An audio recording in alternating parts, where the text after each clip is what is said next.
Great. I would propose we get started. It's a great pleasure to welcome all of you for our session when you are going to meet 7 of the startups coming out of the ecosystem of Institut Polytechnique de Paris. I'm glad to welcome you, and I would just like to take a few minutes to give you just some background on what's going on regarding innovation at Institut Polytechnique de Paris. And as you may know, we are both an old and new institute. Old because we are the association of 5 schools that are more than 200 years old. New because we were created 4 years ago. And we are just celebrating the 4th anniversary of the creation of Institut Polytechnique de Paris, based both in Palaiseau and in Évry, as we have 2 campuses. And the Institute, if you don't have the numbers in mind, it's more than 8,000 students, or 1,400 researchers, 1,000 or 1,100 PhDs, 32 laboratories, and many international students who are the most international institutions in France. So it's always good to know, and you will see very international groups regarding also the startups. Our aspiration is obviously to work on the most important issues that exist, both in terms of disciplines, in terms of societal issues, and it comes from research, from training, and then from innovation. So just to give you a sense of where we have put our focus, beyond our 32 labs that are around mathematics, physics, biology, social sciences, we have created 6 interdisciplinary centers because we want to get the ball moving, get visibility, impact in 6 domains. One of them is climate, as you will guess. We created it 4 years ago. It's called Energy for Climate, where 26 laboratories are working on solutions regarding climate issues. The second one is called High Paris. We have done that with our friends at HEC, which is around artificial intelligence. I think you heard about artificial intelligence at Vivatech. You heard the President Macron yesterday also, that is pushing to get, some good clusters, global clusters here, and I think we would be one of them, or we will be one of them. We have already invested a lot in that area. The third topic is around defense and security, as sovereignty is an increasing question today, and we need to get moving on cybersecurity, on crypto, and quantum physics, and so on. And so we have been pushing also in that direction. We have created also in Biomedical Center, Engineering for Health, E4H, which again creates a multidisciplinary approach to bring solutions to the health tech, and you will see some examples again of startups today in that direction. And then fifth, we are launching one in materials, which is one of the most important issues today regarding sustainable development. How do we get sustainable materials, new materials? And the last one is around the metaverse called Spiral, will be launched in a few weeks in order to how are we going to live in the third dimension, augmented reality, virtual reality, and so on. So this, just to tell you that we are pushing the frontier in these directions. We're also pushing the frontier, having living labs on campus.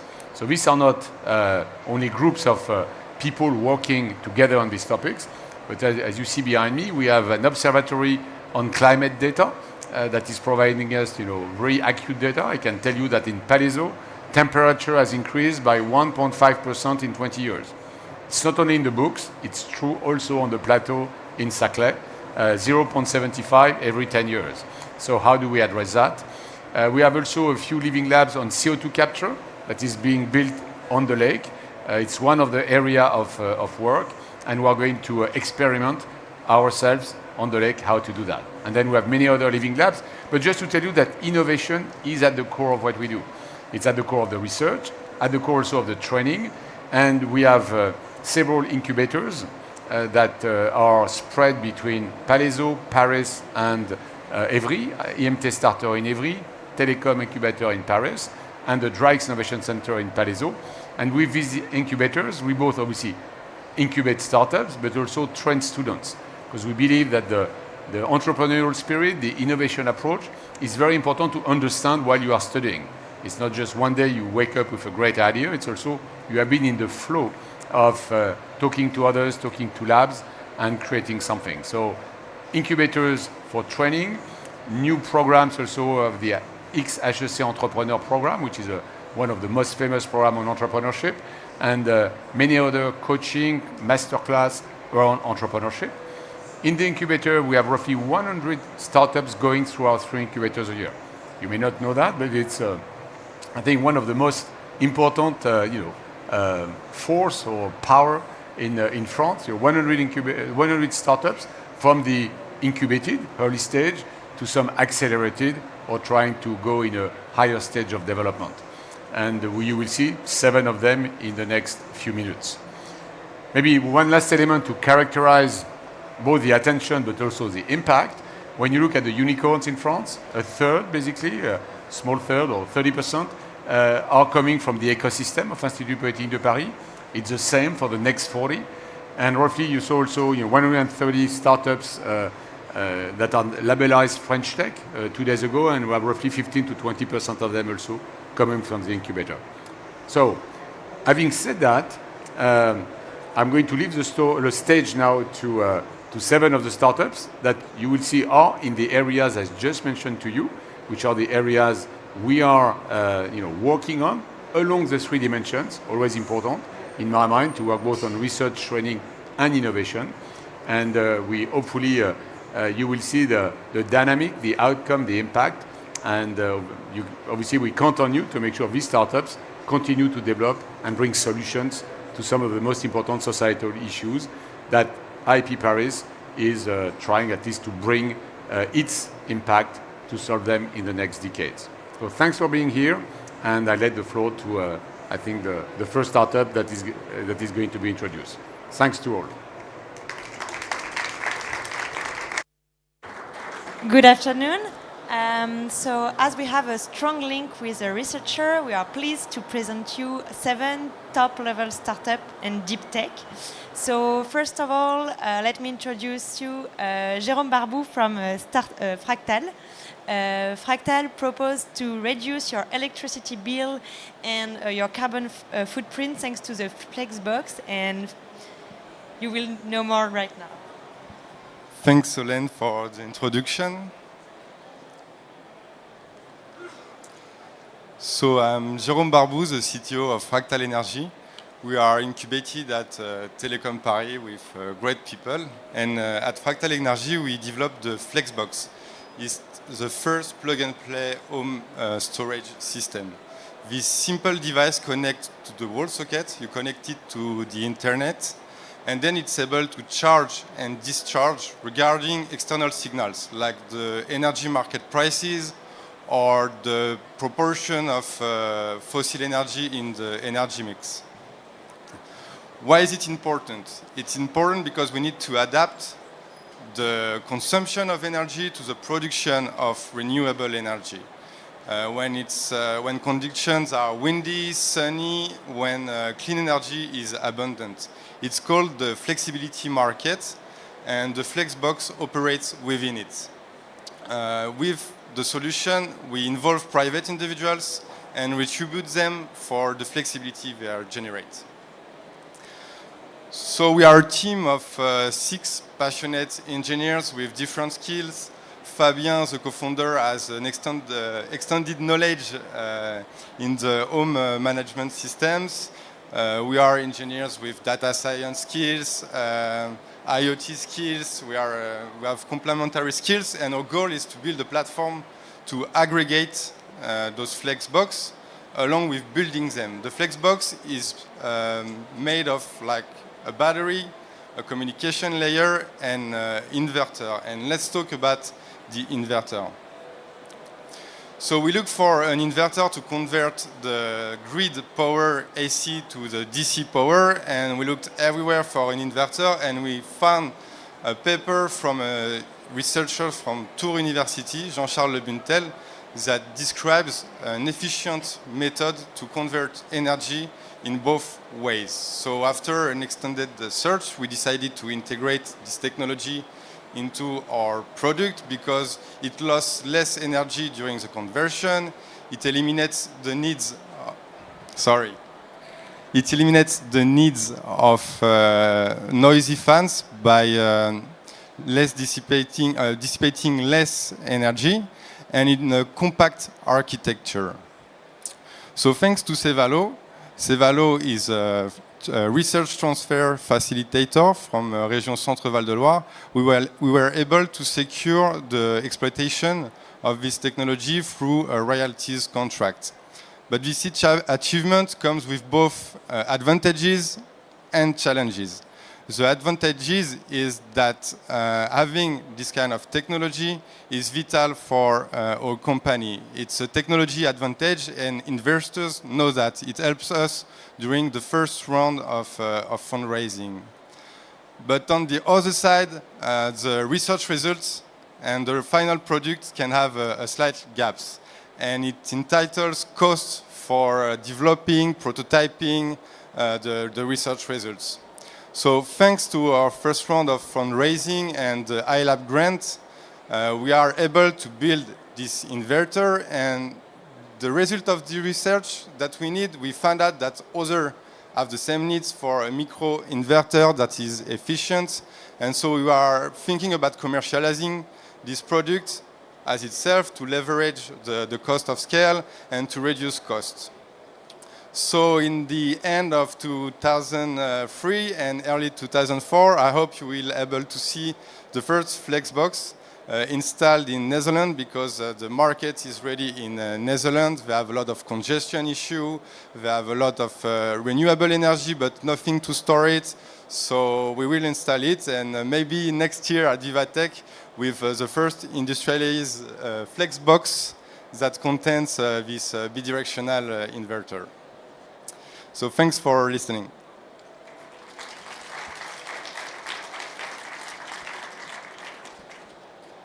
Thank you.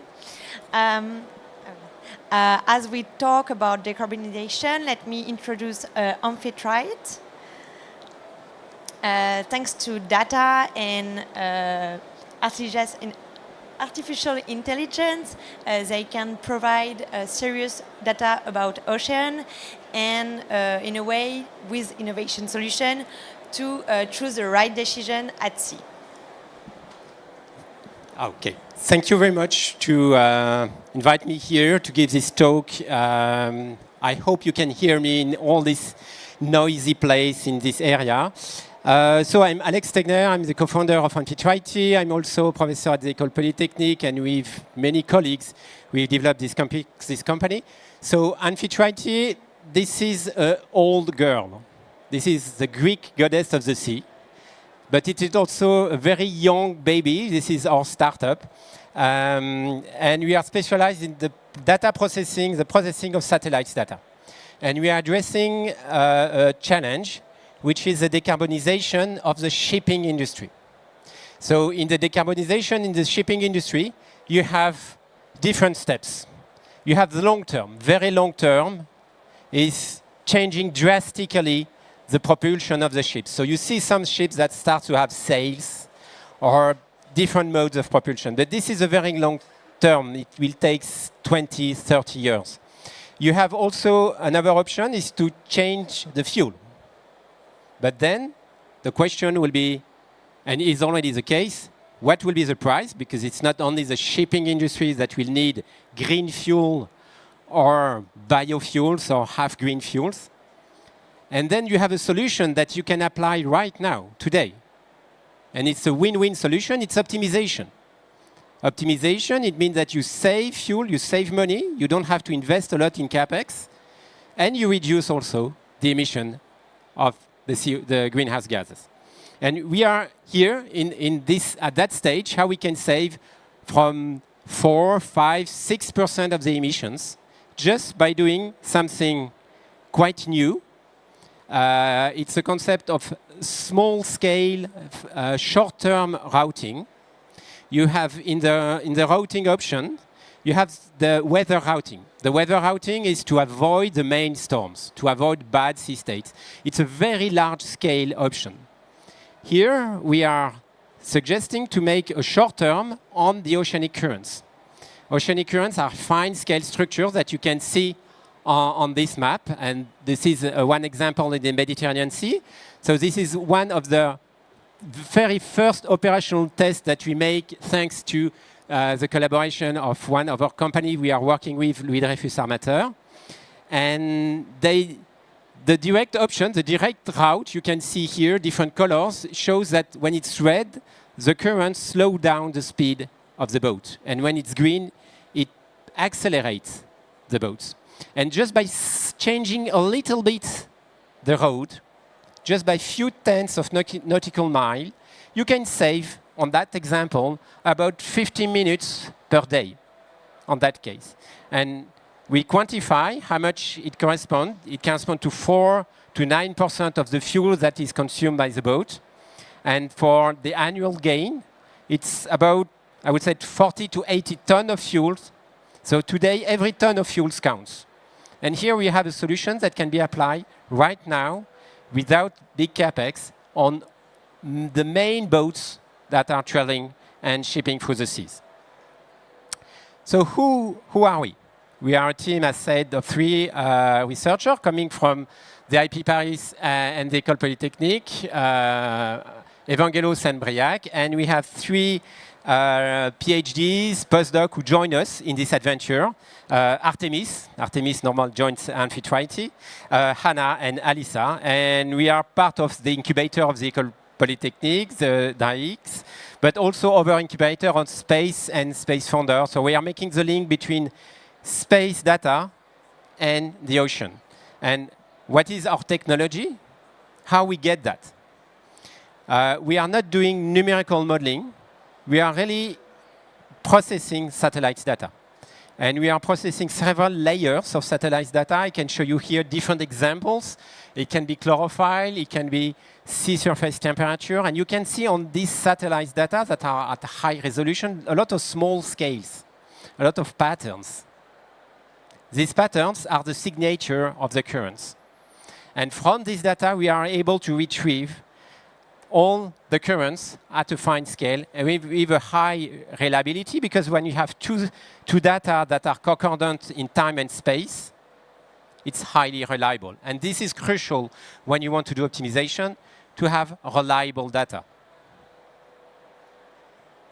So what makes us different? We make the link between satellites, Earth observation, providing the best ocean data that we can using AI computer vision. And we are developing also solutions, innovative SaaS solutions for green shipping, but we have also other verticals which are related to the environments and also to the defense. And if you want to know more, I will be more than happy to discuss with you, to have a drink later on. Thank you very much.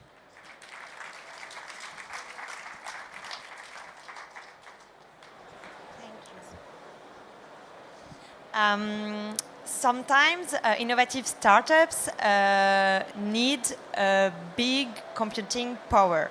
And after more than 10 years of research to build a computer, a quantic computer, Quentin Baudard created Crystal Quantum Computing.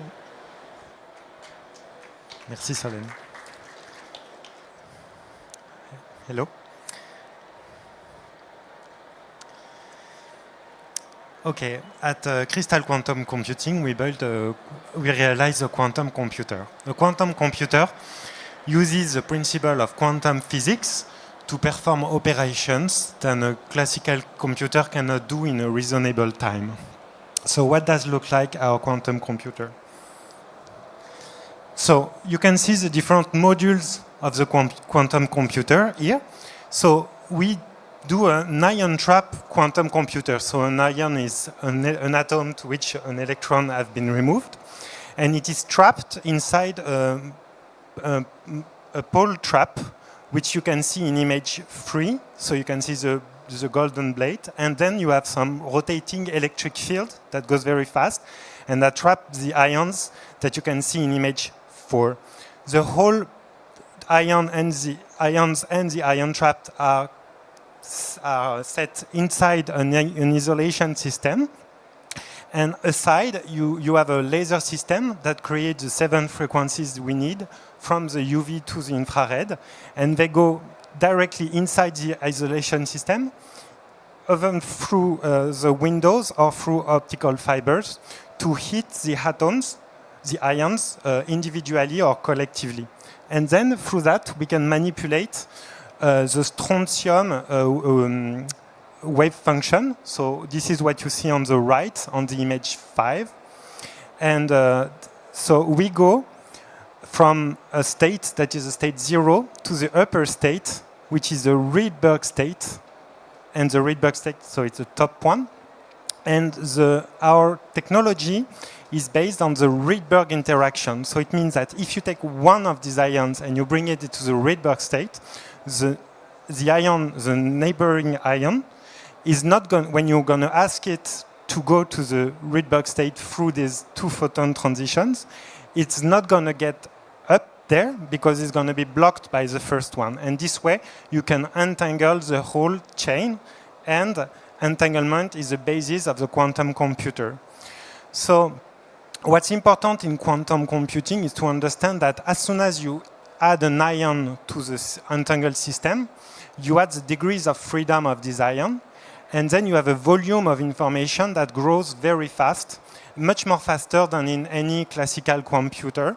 And that is very useful if you want to operate some calculation where you have a huge volume of information that is considered. And this is where quantum computers have their superiority above classical computer.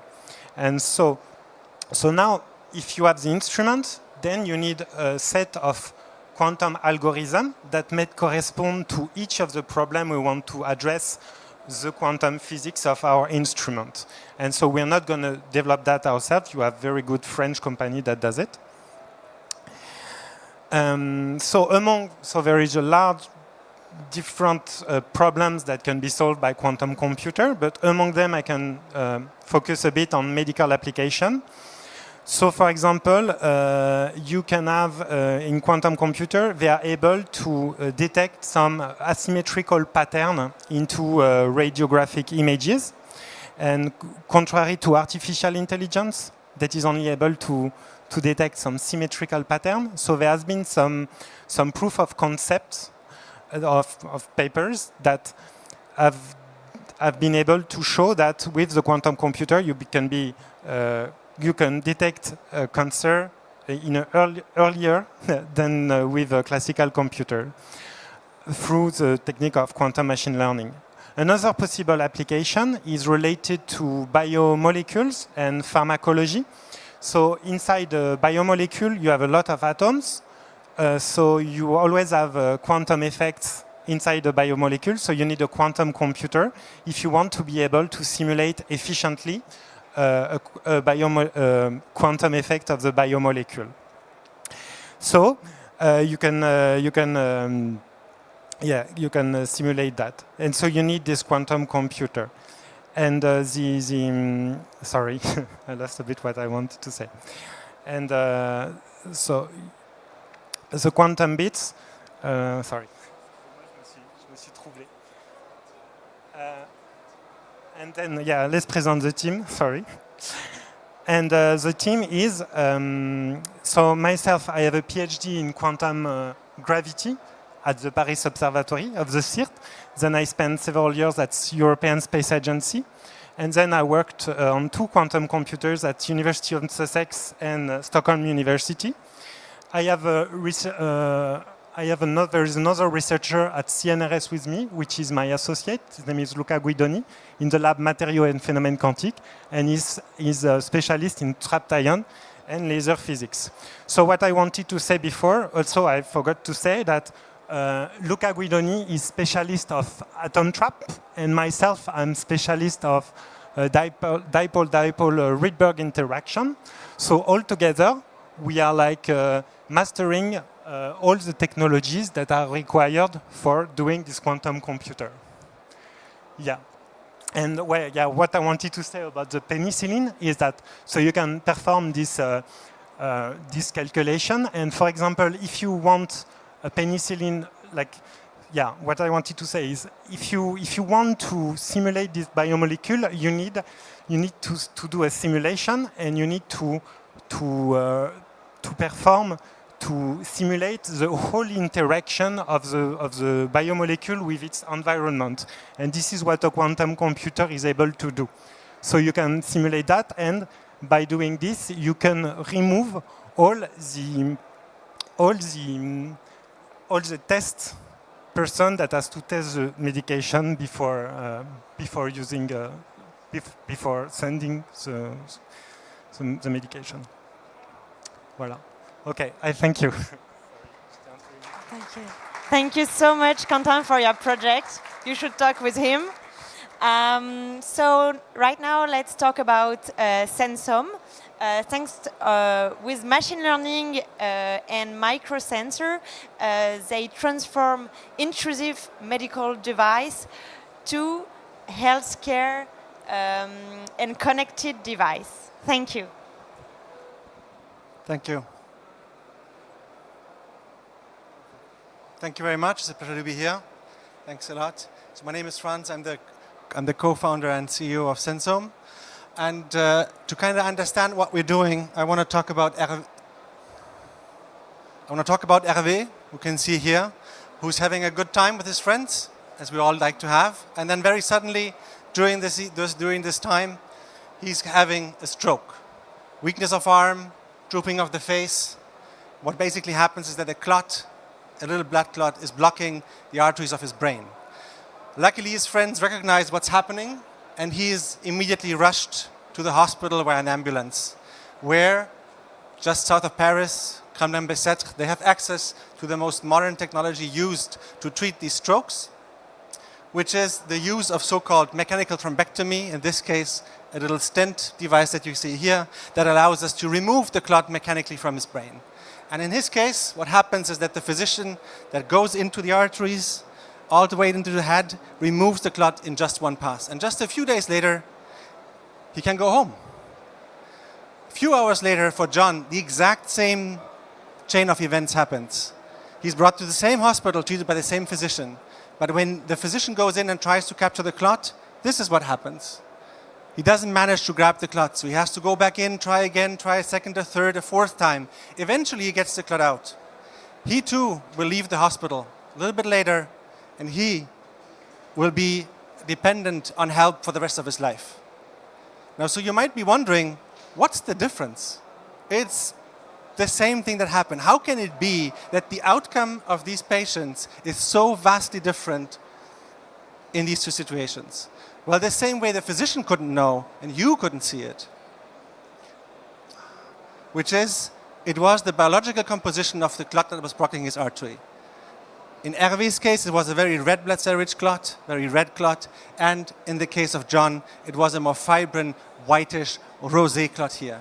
That's all that was a difference. Physician couldn't see it, we couldn't see it. Now, to help physicians in the future, we've built the Clotilde Smart Guide Wire system, which is a guide wire, which is in any case the first device that goes into the arteries and delivers the device that eventually treats the patient, integrating our sensor technology in the distal part, which allows and provides the physician with information on the clot.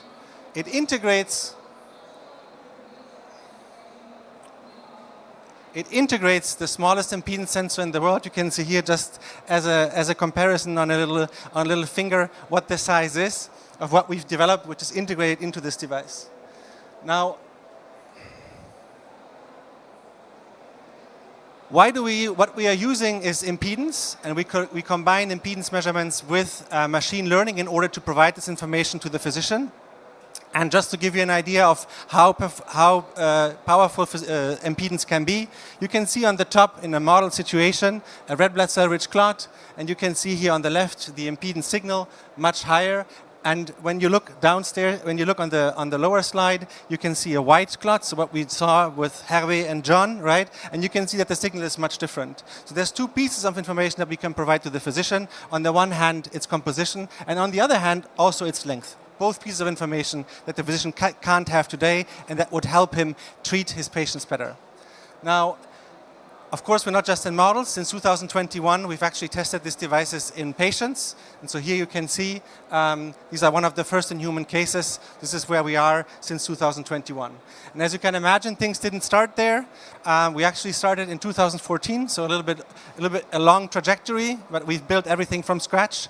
And the reason why we were able to go all the way to patients in 2021 is in large part thanks to École Polytechnique, which is where the company was born. For 4 years, course, we've been working side by side with the labs on the campus of École Polytechnique, such as the LADIX and the LPICM. And the president was talking about 3 incubators. I always like to say, for us, the entirety of École Polytechnique was our incubator, because we had access to researchers, we had access to installations, and means that no other than that you can't have otherwise in the world. And that allowed us, with 4 people to start, to accelerate, build prototypes very, very quickly, and develop this technology from scratch. Now, as you can imagine, we continue, of course, to work with École Polytechnique. We still have PhDs in common and continue this work, preparing the future. Today, we're no longer 4 people. We are 30 people now, combining all the know-how and expertise that you need to bring this device, to develop this device and bring it to market. We're talking about internationality. We have 9 nations that are combined in these 30 people. A lot of PhDs, as you can see, because this is a highly technical product. And these people are working day and night to make this vision go beyond stroke. We're also currently investigating the possibility to help patients in peripheral vascular disease and cancer, and our objective is to help millions of patients every single year. Thanks a lot.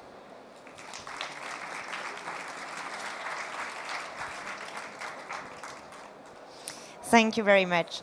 The link between the research and the startups make more sense than ever when a researcher creates a spin-off. And we already had some spin-off, but let me introduce you Gaia Rekaya from Mimopt.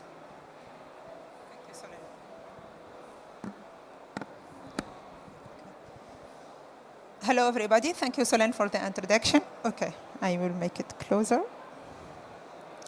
Okay, so let me present you. I'm very happy to be here to present you our startup Mimopt technology. Our startup markets innovative digital signal processing solutions for all optical communication systems to improve the throughput and the performance of such systems.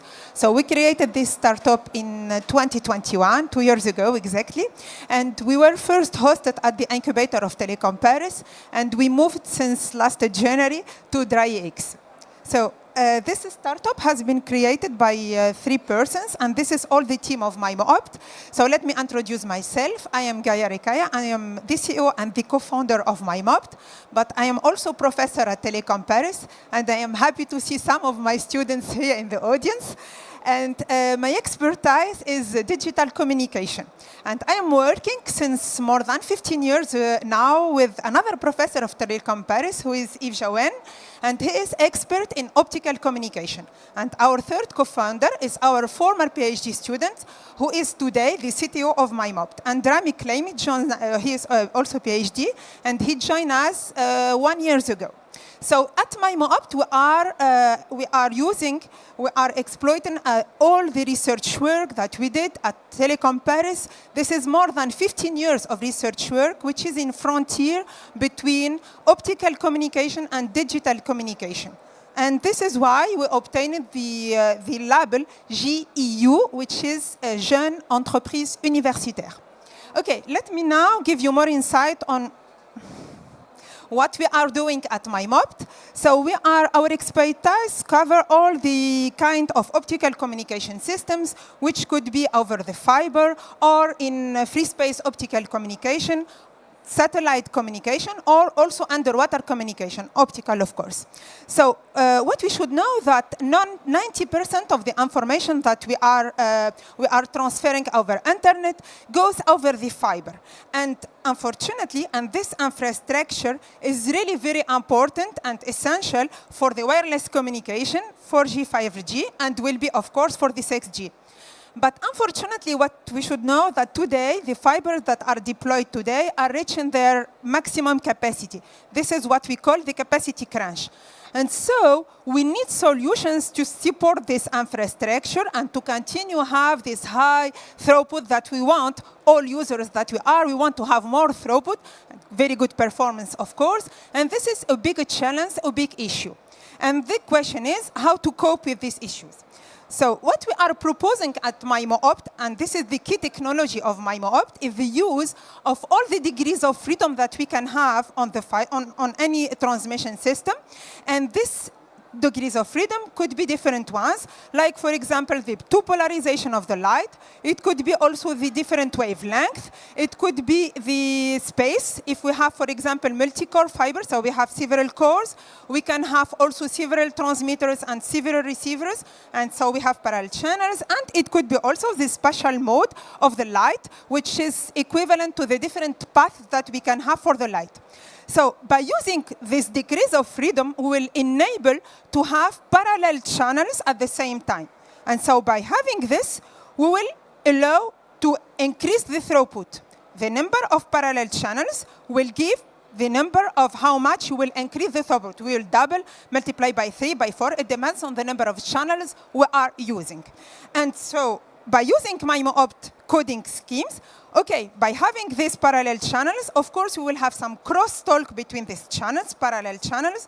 This is the interference that we can have, and this is, of course, not good for the performance. But by using our coding solutions, we allow to mix the information at the transmitter side, and by exploiting this interference that we have in the channel, and demix the information at the receiver side.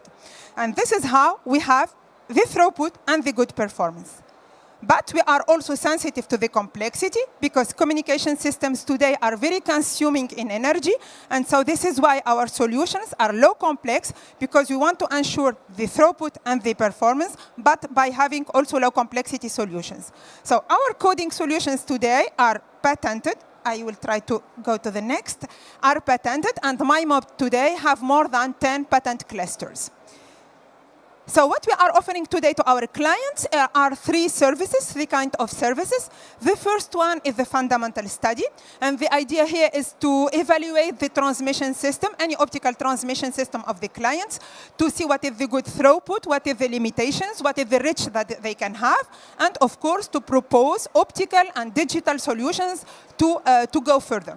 And the second stage is to go for advanced study. And in the advanced study, we modelize, we simulate the transmission system of the clients in our simulator. We have a Mimopt simulator, which is a proprietary solution. And by making this implementation of the transmission system, we can evaluate different blocks and give the performance to make the upgrade of the transmission system. And of course, we can go for experiment afterwards with the client. And the last stage is the innovative study. And during the innovative study, we can propose innovative blocks, solutions of Mimopt to enhance the performance of the system. We can go, of course, for the experiment. And here we can offer also licenses for patents or programs, depending on the solution that is adopted by the client. So if you have any need of DSP solutions, Mimopt is here for you. Thank you for your attention.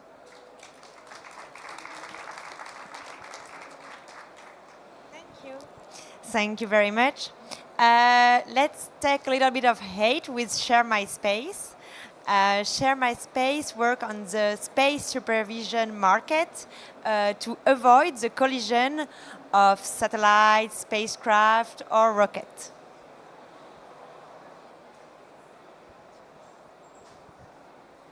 Thank you, Solène, for this introduction. Okay. So good afternoon, everyone. My name is Benjamin Etta. I'm the commercial director of ShareMySpace. We are a space surveillance company, 25%, 6 years old.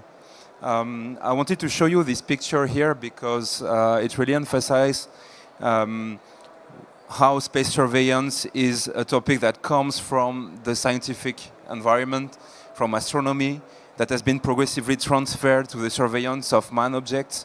You can see just below the title a satellite crossing the picture in the shape of what we call a light streak. So as we collect the light, we can deduct so many interesting information, the position, the velocity, even the spin of the objects. And this transfer from the scientific background to the industry will be the thread for my speech today. So just before a quick introduction on why do we need space surveillance. You may be familiar with the topic. There have been some very interesting documentary recently. The topic is becoming mainstream. Why? Because we increasingly rely on space assets that we need to protect for communication, defense, protection of Earth. The thing is, there are many objects already that are in orbit. We estimate that about 1 million of objects bigger than 1 centimeter are in orbit currently. They go very, very fast, 40 times the speed of a bullet of a rifle. So you can imagine how much impact it can have on the satellites. So here we're protecting the future of our activity in space. And the thing is, on all of these dangerous objects, the world is able to track only 3% of them. 3% of them. So this is ridiculous. And on top of that, the means that are used are mostly military. They come from the US, and they're very, very, very expensive. So this is where we come at ShareMySpace. We bring at first a technology, optical technology, that is meant to scale the way we can do space surveillance. So these are sensors on the ground, deployed as a network, that are meant to detect everything that are in all orbits, low Earth orbits, geosynchronous orbits. Why we choose optics? Because it's easy to see the small objects as you enlarge the mirror, much easier than with other way of space surveillance. And this system is really unique because there are rotating telescopes that can do what we call within the next few years. So it's 10% instead of 3% currently. You can see on the picture the first station, which is already operational in Spain. So we're already producing data. You saw the picture earlier. And from this sensor, we are able to deliver 2 types of service: data products. They can be tracking data about the different space objects, so the satellites, the debris, the rocket bodies, the maneuver, are they moving, are the trajectory changing, and the attitude, are they spinning, is this normal, abnormal? On top of that, you have different types of analysis that are useful. Avoiding collisions, what decision you must make in terms of avoidance, and how you can automate all the decision-making process if you have to do a maneuver. And this is a bottleneck for satellite operation at the time. So to provide you where we stand in terms of company, so I mentioned 25%, 6 years old. We are already in commercial mode because we already have 13 customers, government and commercial, so mostly satellite operator, launcher, space agency, military institution. We beneficiate from the support of the French government, the European Commission. This is a strategic topic for both civilian and military aspects. And so this is why we work on customer projects, but also on big research projects with European and French national level grants. So I would like to present you the team. If I manage to, yes, with the prism of our link with the research institution. I'm actually one of the few persons that are not technical in the company, but 3 out of the 4 core member team own PhD. The reason why we are presenting today is because Romain Lequesne, our president, was actually a PhD holder from the Laboratoire of Plasma Physics for the Institut Polytechnique de Paris. He benefited from the technology transfer and the finance for his working for the company in the early days. And the algorithm he developed then are now in use and in production within our service. He had to step up and become the CEO of the company, so this is where Alexis is coming in. Alexis Petit is our current CTO, and he holds an orbital dynamics PhD. He's been working in transferring all the astronomy methodologies that are used for the surveillance of manned space objects, and also the collision avoidance. And even our chief financial officer owns a PhD in orbital mechanics. So, this being said, I'd like to give you a few examples of why collaboration with scientific institutions is important for us. The first one is sometimes technologies are not adapted at all for a new area, and for space surveillance we had to adjust the optical technologies. So we did important work with the Institut d'Optique de Paris, de Paris-Saclay, for changing the telescope's design from astronomy to large field of view. We also work on the mirrors manufacturing, which are too expensive at the time, so we need to work on that. We do it with the UTC of Compiègne. We have some interesting R&D contracts with agencies. especially in the automation of collision avoidance for the French Space Agency. We did it with the Observatoire de Paris, using their algorithm and putting them into operational context, meaning making really a decision once in operation. And there is one which is really would like to emphasize is you have to understand that space surveillance is the more sensors you have, the better the service. The more type of sensors you have, the better the service. We proposed to the French government the first multi-sensor data provision approach. We did it with ONERA, the French Aerospace Lab, and we bring the optics, they bring the radar, and we were selected by the investment program France 2030. So it was a big achievement for this year, and we are going to extend our collaboration internationally with other type of sensor and other layer of processing. Thank you so much. Thank you very much. Last but not least, let me introduce you X9. X9 develop and provide an automation solution for terminal transport provider. Thank you. Good afternoon. Let me introduce to you X9. Worldwide supply chain operators are struggling. Are struggling congestion of the yard due to workforce shortage.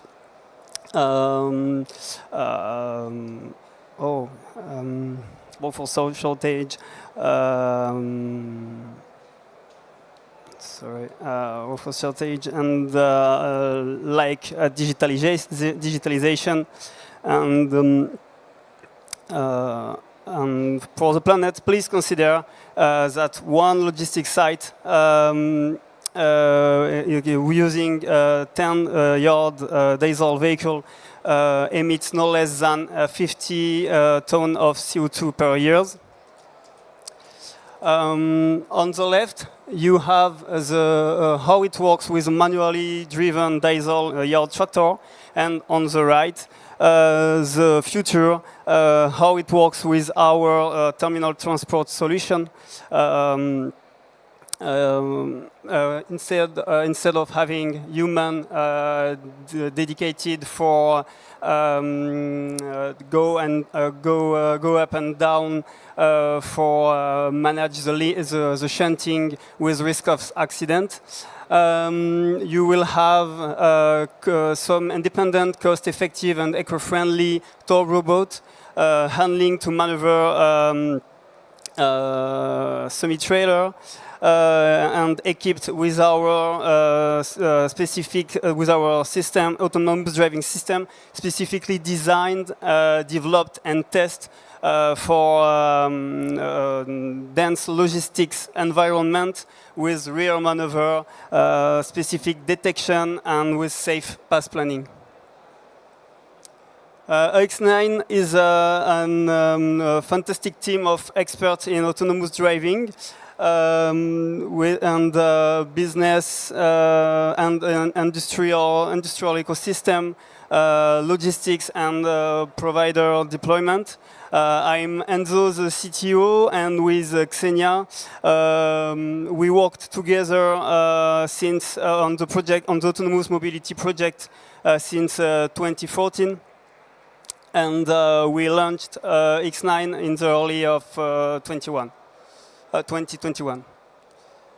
We are also supported by an advisory board of scientific like Fauzi Nashashibi from INRIA and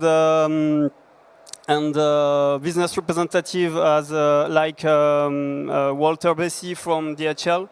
And we are laureate of Starter and Wilco Accelerating Program.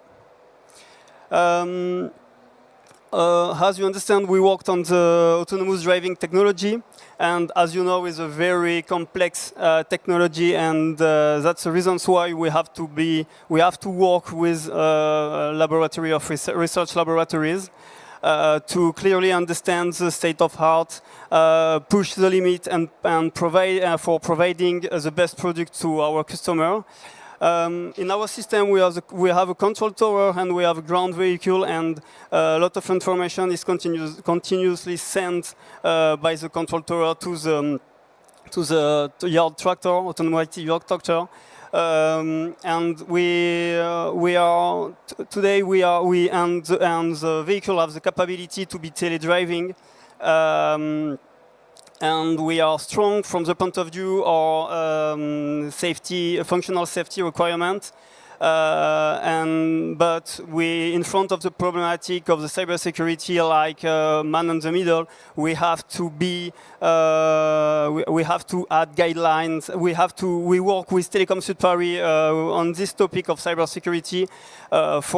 Based on the our vehicle platform test, Telecom Sud Paris will provide to us a guideline for improving our system for the next generation. As you understand, we move trailer, and the planification and control is very important. We have a key maneuver is the coupling of the tractor with the semi-trailer, and this maneuver is done many times per day during our mission, and this maneuver should be done in the context of low visibility with visual localization. And for this reason, we worked with INRIA Astra on this topic for setting up thesis on this maneuver. What is the next step for X9?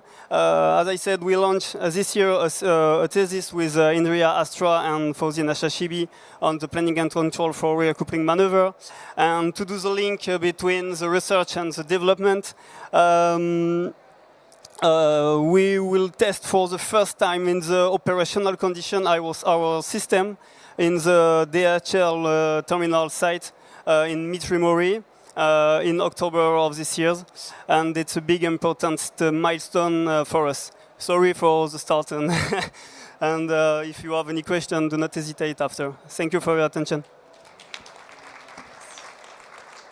Thank you very much. Thank you. So I invite Nicolas Glady to conclude, and after, do not hesitate to stay with us, and if you want, ask questions to our fantastic startup. Thank you.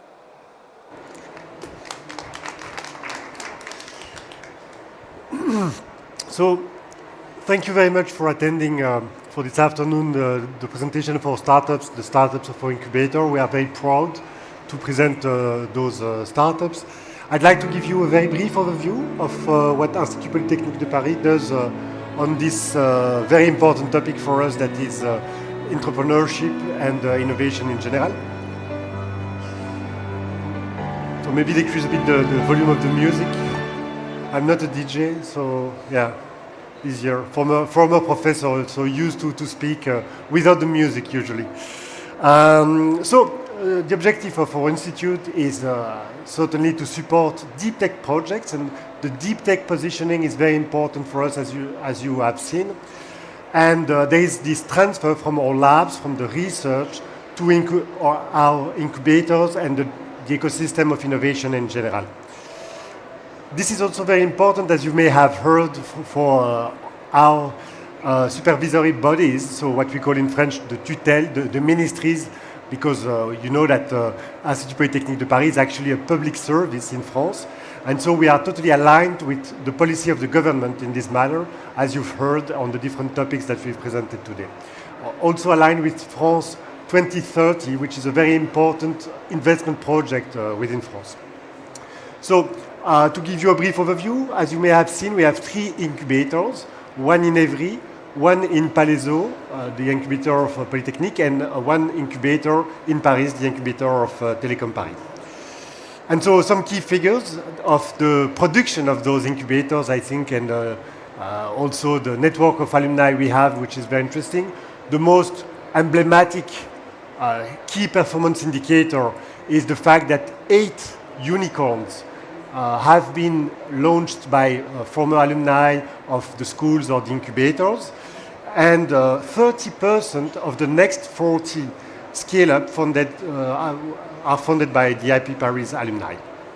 So just to give you a few examples, you have dental monitoring, which is medtech, insect, agritech, DNA script, biotech, and exotech, which is Industry 4.0, the first industrial unicorn in France. So for us, it was really an achievement.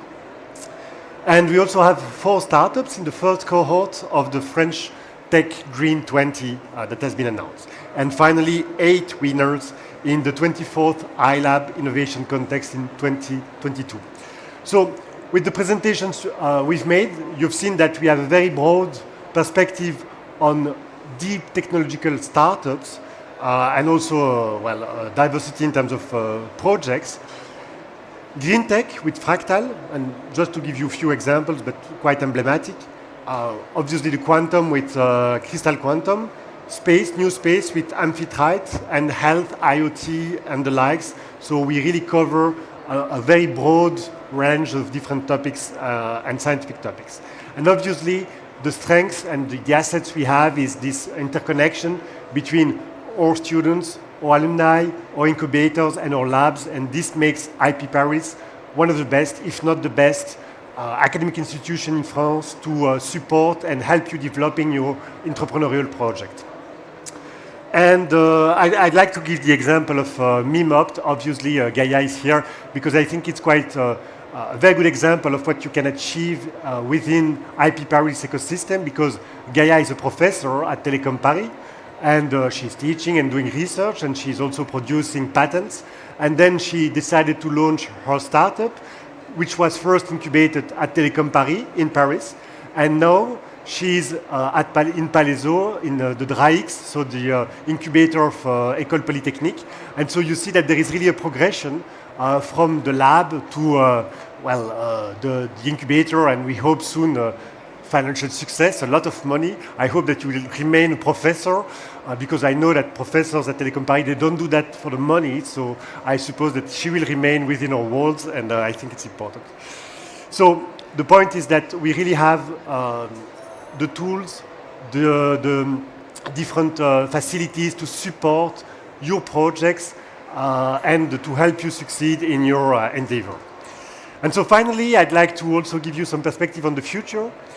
By the end of 2026, we'd like to increase the number of startups that we support by 2. So we'd like to double the number of startups we have today, and in general, continuing increasing the flow of innovation and entrepreneurial projects within IP Paris. And I hope that maybe, among us today, some of you had this idea to develop their own startup, and now you're considering one of our different incubators to help you developing these very interesting projects.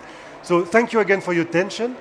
And now, if you'd like, you can have you can have exchanges with the different speakers you've seen today, and do not hesitate to ask them many questions. They are here for you for the next remaining hour. Thank you again, and have a good day.